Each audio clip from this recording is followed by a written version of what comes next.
तो बनारस घाट अपनी खूबसूरती के लिए बहुत प्रचलित है, पर घाट के किनारे कई राज लिए बैठे हैं। ये कहानी शुरू होती है बनारस के घाट के पास बने ममता निवास से, जहाँ प्रिया लाल जोड़े में ममता के घर उसकी बहू बनकर आती है। आओ आओ बहू, घर को अपने पैरों से पवित्र करो। ममता घर की दहलीज पार कर ही रही होती है कि अचानक एक बहुत गंदी सी बास पूरे घर में फैल जाती है।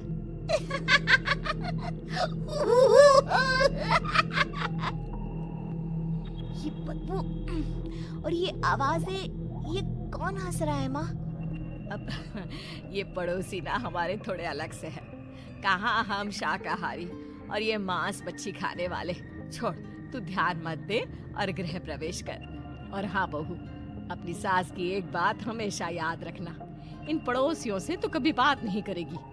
अच्छे लोग नहीं है ये। अपनी सास की ये बात मानेगी ना बेटा? हाँ माँ, जो आपकी मर्जी, मैं उनसे बात नहीं करूंगी। अगले दिन प्रिया अपनी पहली रसोई बनाने रसोई घर में जाती है।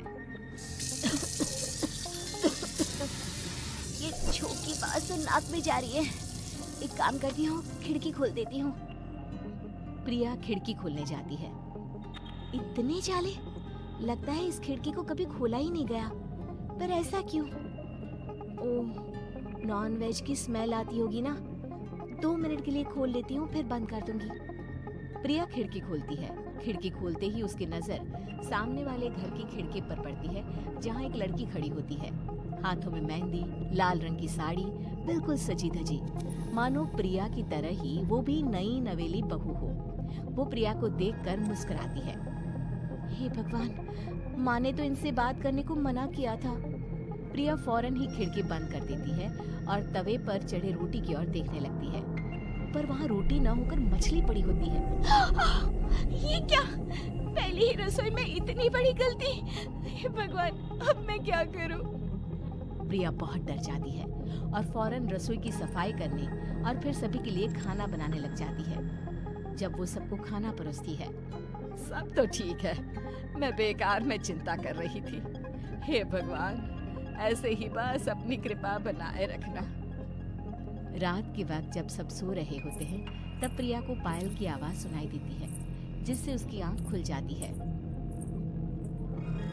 ये पायल की आवाज कहाँ से आ रही है? प्रिया उठकर उस आवाज के पीछे छत की सीढ़ियों तक जाती है। तभी उसे बच्चे के रोने की आवाज आती है। प्रिया छत पर जाती है तो क्या देखती है? वही लाल साड़ी वाली लड़की अपनी गोद में एक नवजात बच्चे को घुमा घुमा कर सुला रही है। तभी प्रिया की नजर उसके पेट पर पड़ती है। ओह गॉड, ये तो प्रेग्नेंट भी है। सुनिए, बच्चा सो नहीं रहा है क्या? मैं कुछ मदद करूं? नहीं नहीं, आपके घर वालों को अच्छा नहीं लगेगा, मैं संभाल लूंगी। स्नेहा की गोद से बच्चा हाथ मारकर प्रिया की गोद में आने को छटपटाने लगता है। दोनों घर अगल बगल में बने होने के कारण प्रिया उस बच्चे को गोद में ले लेती है। प्रिया के पास आते ही वो सो जाता है। बच्चे का वो स्पर्श रात भर प्रिया भूल नहीं पाती और अगली सुबह वो छत पर कपड़े सुखा रही होती है। तभी उसे एक औरत इशारा करके बुलाती है। स्नेहा कह रही थी बाबू तुम्हारी गोद में आते ही सो गया। मैं गौरी, स्नेहा की माँ हूँ। बहू, घर आना, बाबू को खिला भी लेना। शाम को जब घर पर कोई नहीं रहता, बच्चे से मिलने के लिए प्रिया छिपकर अपनी पड़ोसन के घर चली जाती है और कुछ देर बच्चे को खिलाकर वापस लौट आती है। इसके कुछ दिन बाद ही प्रिया को पता चलता है कि वो माँ बनने वाली है। ममता की खुशी का ठिकाना नहीं रहता।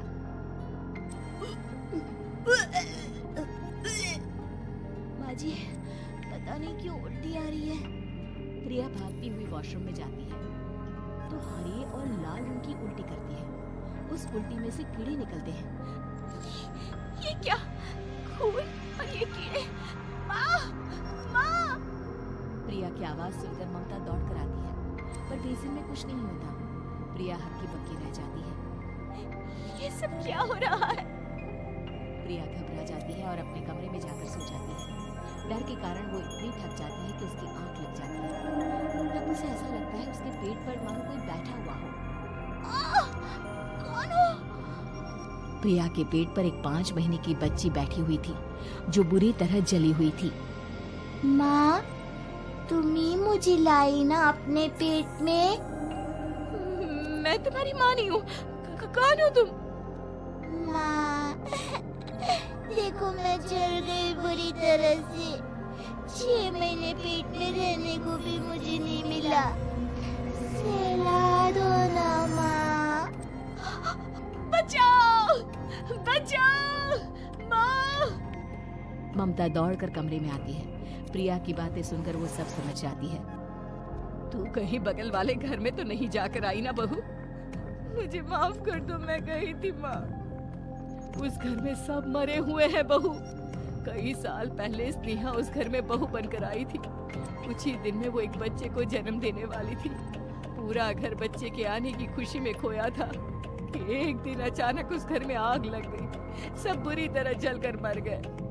गौरी आज भी दादी बनने का इंतजार कर रही है और इसीलिए स्नेहा ने अपना अजन्मा बच्चा तुम्हारी कोख में डाल दिया। ममता ये कह रही होती है कि पीछे से उसके पैरों को एक बच्चा पकड़ लेता है। दादी, दादी। माँ, स्नेहा की गोद में यही बच्चा था। ये बच्चा कौन है फिर? तेरी मौत है। तेरी भी दादी। जिस चीज का ममता को डर था वही हो गया। ममता निवास के ऊपर मौत ने चादर बिछा दी थी। प्रिया का पेट ऐसे बढ़ जाता है मानो 9 महीने का हो। 2 हाथ उसके पेट से बाहर निकलते हैं। बहू, संतोष को फोन कर, किसी पंडित जी को बुला बहू। प्रिया का पति भागता हुआ घर आता है। ये तो होना ही था माँ।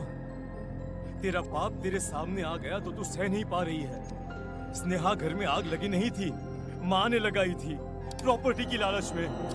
और वो बच्चा मेरी पहली पत्नी का बच्चा है, मेरा बेटा, जो कि उस आग की चपेट का शिकार हो गया था। मैंने तुमसे ये सब माँ के कहने पर छुपाया था। मुझे माफ कर दो प्रिया। तुम अगर चाहो तो यहाँ से जा सकती हो। मैं तुम्हें किसी भी बंधन में रखना नहीं चाहता। मेरी शादी हुई है आपसे, मैं आपको छोड़ नहीं सकती, पर उससे पहले हमें स्नेहा, उसकी माँ और बच्चे की आत्मा की शांति करवानी होगी। संतोष और ममता गौरी के घर जाते हैं। अंदर सब कुछ जला हुआ होता है। जमीन पर जली हुई लाशें बिखरी हुई थी। ममता रो रो कर अपनी करने की माफी गौरी से मांगती है। प्रिया स्नेहा के घर वालों का अंतिम संस्कार करवा देती है और ममता निवास फिर से आत्माओं के साए से मुक्त हो जाता है।